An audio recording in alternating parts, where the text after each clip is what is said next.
Hey friends, I think the best way that we can make a positive impact in our society is to be situationally aware. I was just at the mall, and in one of the outlet stores, there was this family, a black family, that was coming through one of the entrances, and I just noticed that something just seemed a little off.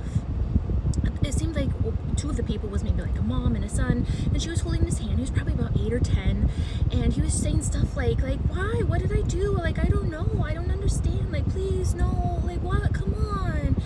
And she was, seemed like she had I don't know how firm of a grip on his hand.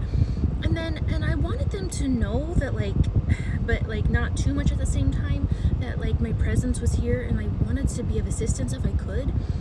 There have been many circumstances out in public where I have interjected myself into things that were going on that were not okay, because that is our duty, especially as a Christian, and it's our moral obligation to help someone in need, because there's so many bad things that are going on. And I noticed that the mom was holding a belt, and it looked like it was ready to do something, and if you know what I mean.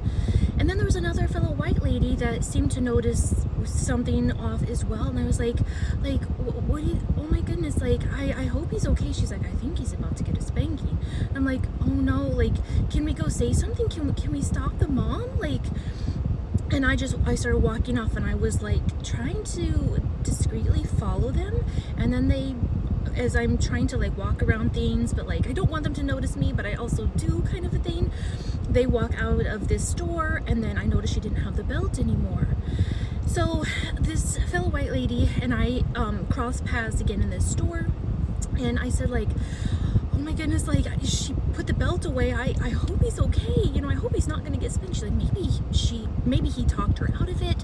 Hopefully that's the case. And then we just started chatting with each other about just the morality of our society, kind of a thing. And she said that she's a retired school teacher, and she cannot bear the fact that, there are these parents out there that just, grab their kids and hit them upside the head and slap them and spank them and all these things. And she said if she knew half of the things that were going on, she could not handle it. And I said, I'm the same. I asked her, I was like, have you ever heard of Stefan Molyneux? She's like, no.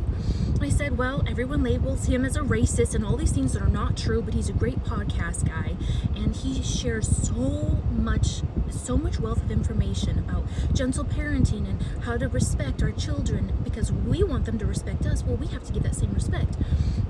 And just talking about how, and then there was another fellow white lady that was in another line, and this black family was going out. I was standing there okay, maybe things are better. And I said I hope that he's okay. It looks like he's about to get spanked or something. I don't know, I don't agree with that. I don't think that's okay. And I walked away.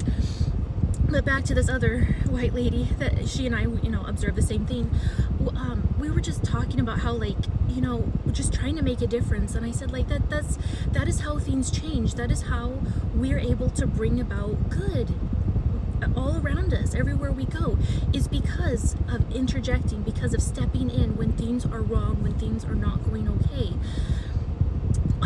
There are just so many things in life that just think, if we actually were to say something, were to stand up for people that need us to, what a more beautiful world this would be. I cannot wrap my head around the fact that growing up, my family and I literally used to hand out Michael and Debbie Pearl Ministries child training cards when we saw children acting out and misbehaving and throwing tantrums and crying and all this stuff. I am literally so embarrassed.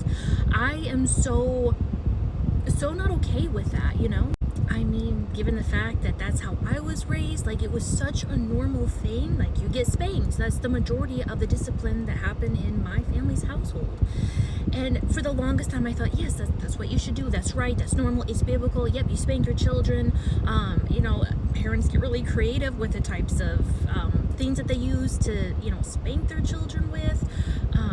And then some parents use their hands. I mean, that happens sometimes, when us kids were really little in my family. Thankfully, my mom has apologized for a lot of that, which I'm very grateful for, and of course have forgiven her. And I'm so grateful that I changed my mind and heart about that, thanks to my husband and to Stefan Molyneux.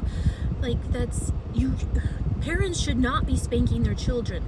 And I shared this before. Do we wonder why everyone in society, like if you observe families and just everything going on around us, like it stems from childhood trauma and the awful things that have happened. So when you want to discipline your children when that is necessary, and you know, we can talk about, like, you know, what is a given circumstance and what's appropriate, what's not, but you should never inflict physical pain, and you need to be very careful about like our words and our attitudes and the different things of how we are responding, you know. So now, if anything, I want to step in, and I'm there, and I will stop it if I can, because it is not okay. We cannot be hurting our children like this. So the moral of the story is, I just want to encourage and challenge you guys. It's the more you do it, the easier it gets, but to put yourself out there, to just be situationally aware and to make a difference, and to, especially, like, I think because I've heard a lot of podcasts and really great speakers and lectures and just conversations about this, like, we have to be really careful, because oftentimes what can happen is when this family goes back home, you know, when these people go back home, families, right, the discipline and the abuse and things can be way more harsh, and they will blame their children because someone in public noticed. So one of the key things, I think, to helping is to like make eye contact, to somehow maybe get to say something to the child that, like, you were valid, you were heard, and I'm here, and like, we care and we notice. The reason why so much of this has perpetuated into, like, going into adulthood and to where we are in such a traumatic place as adults, is because a lot of these people will say that were severely abused growing up, is that no one stepped in, no one cared, and someone could have, but everyone, like, turns their eye, turns their face, walks away, makes an expression, and just does nothing about it. So please, let's just be aware, and let's help when we can. Thank you guys so much.